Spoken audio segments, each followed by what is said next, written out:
اعوذ باللہ من الشیطان الرجیم بسم اللہ الرحمن الرحیم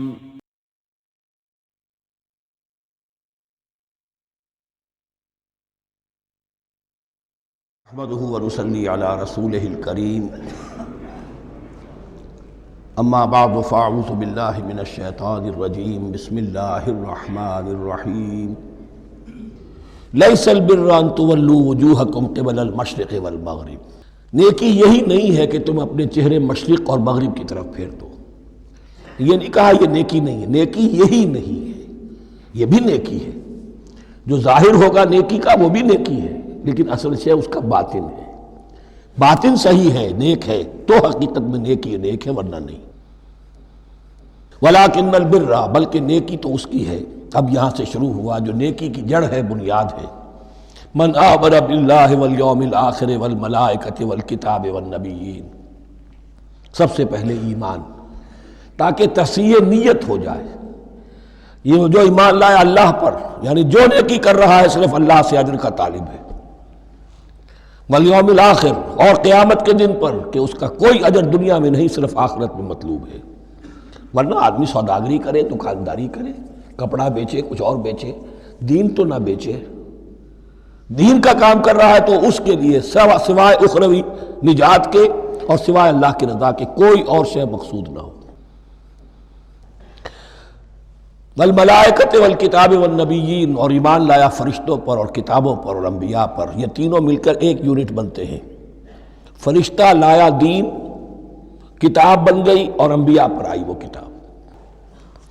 وَلَٰكِنَّ الْبِرَّ مَنْ آمَنَ بِاللَّهِ وَالْيَوْمِ الْآخِرِ وَالْمَلَائِكَةِ وَالْكِتَابِ وَالنَّبِيِّينَ وَآتَى الْمَالَ عَلَىٰ حُبِّهِ ذَوِي الْقُرْبَىٰ وَالْيَتَامَىٰ وَالْمَسَاكِينَ وَابْنَ السَّبِيلِ، اور دیا اس نے مال یا دے وہ مال اس کی محبت کے علی الرغم، علی حبہ اللہ کی طرف نہیں ہے، علی حب المال، علی الرغم مال محبوب ہے پھر بھی وہ خرچ کر رہا ہے، ذوی القربہ قرابت داروں پر، والیتامہ یتیموں پر، والمساکین محتاجوں پر، وابن السبیل مسافر پر، والسائلین اور مانگنے والوں پر، وفی الرقاب اور لوگوں کی گردنیں چھڑانے میں۔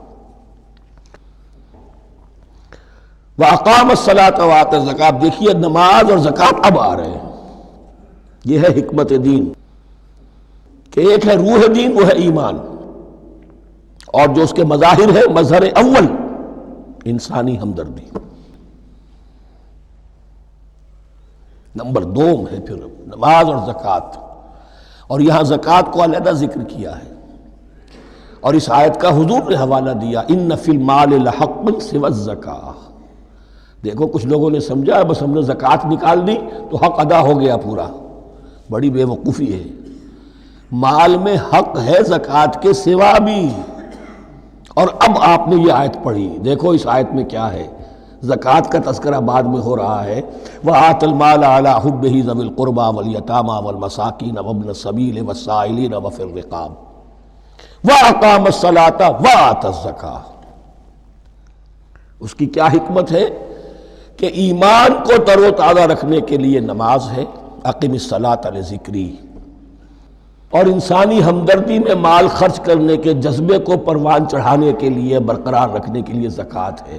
اتنا تو دو نا، کم سے کم 2.5% ہے، کیا ہے، لیکن یہ کہ اس سے پھر کچھ اور بھی نکلے گا۔ جو زکوٰۃ بھی نہیں دیتا اس نے کیا کرنا۔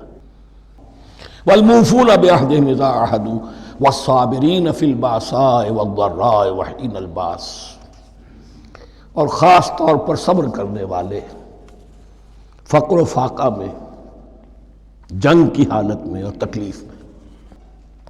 اولئک الذین صدقوا، یہ ہیں لوگ جو سچے ہیں۔ دعوت و نیکوکاری کا بہت سو کو ہے، یہ ہیں وہ لوگ کہ جو سچے ہیں۔ واولئک ھم المتقون، اور یہی حقیقت میں متقی ہیں۔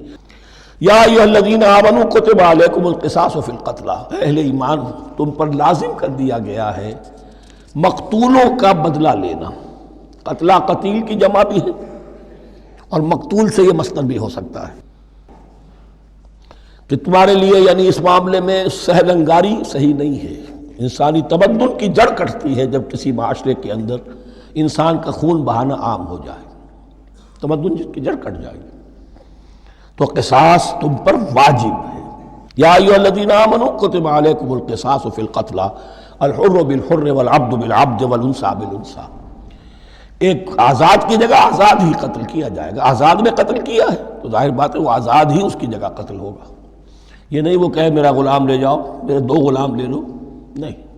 والعبد بالعبد، اور عبد کی جگہ عبد ہی ہوگا، جس نے قتل کیا وہی قتل کیا جائے گا. والانثى بالانثى، اور اگر قتل کرنے والی عورت ہے تو وہ عورت ہی قتل ہوگی.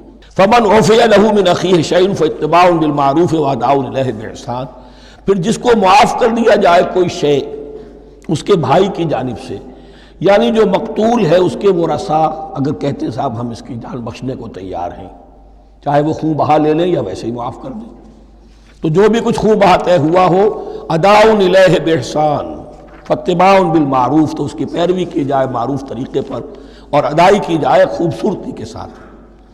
ذالک تخفیف من ربکم ورحمہ، یہ تمہارے رب کی طرف سے تخفیف ہے، آسانی کی ہے اور رحمت ہے. فمن اعتدی بعد ذلک فلہ عذاب علیم، اور جو اس کے بعد بھی حد سے تجاوز کرے گا تو اس کے لیے دردناک اور بہت بڑا عذاب ہوگا. وَلَكُمْ فِي الْقِصَاصِ حَيَاةٌ يَا أُولِي الْأَلْبَابِ لَعَلَّكُمْ تَتَّقُونَ، اور اے ہوش مندو قصاص میں زندگی ہے تمہارے لیے. ایک روحانی تصور ہے معاف کر دینا اچھا ہے، اسلام بھی کہتا ہے ان تعفوا وتصفحوا وتغفروا فإن اللہ غفور رحیم، لیکن قتل کے مقدمات میں سہل انگاری جو ہے وہ اچھی نہیں ہے. پیروی شدت کے ساتھ ہونی چاہیے تاکہ اس سے آگے قتل کا سلسلہ بند ہو. وَلَكُمْ فِي الْقِصَاصِ حَيَاةٌ يَا أُولِي الْأَلْبَابِ لَعَلَّكُمْ تَتَّقُونَ، تاکہ تم بچ سکیں. اب کوتبہ علیکم دوبارہ آ گیا.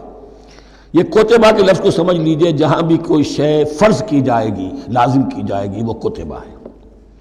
اسی لیے شریعت کے لیے قرآن مجید میں جو لفظ ہے الکتاب، الکتاب اس معنی میں کہ اس میں شریعت خداوندی پوری کی پوری موجود ہے.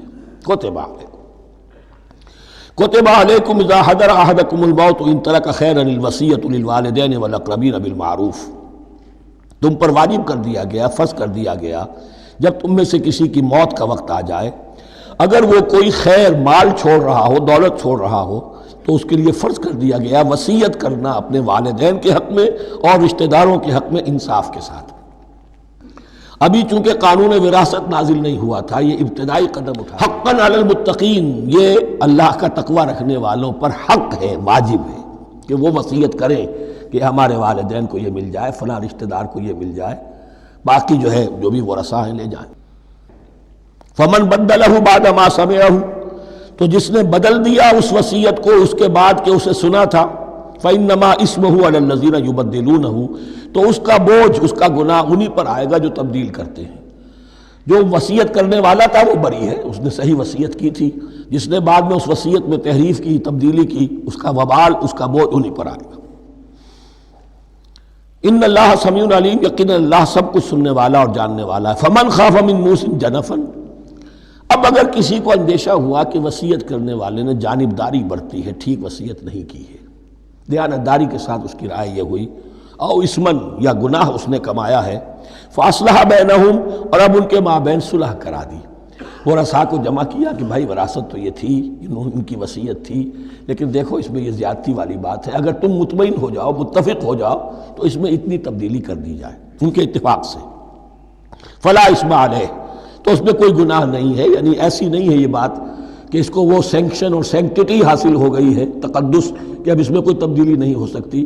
باہمی مشورے سے اور اچھے جذبے سے، اصلاح کے جذبے سے وصیت میں تغیر ہو سکتا ہے. ان اللہ غفور الرحیم، یقیناً اللہ تعالی بخشنے والا ہے، رحم فرمانے والا. بارک اللہ لی ولکم فی القرآن العظیم ونفعنی وإیاکم بالآیات والذکر الحکیم.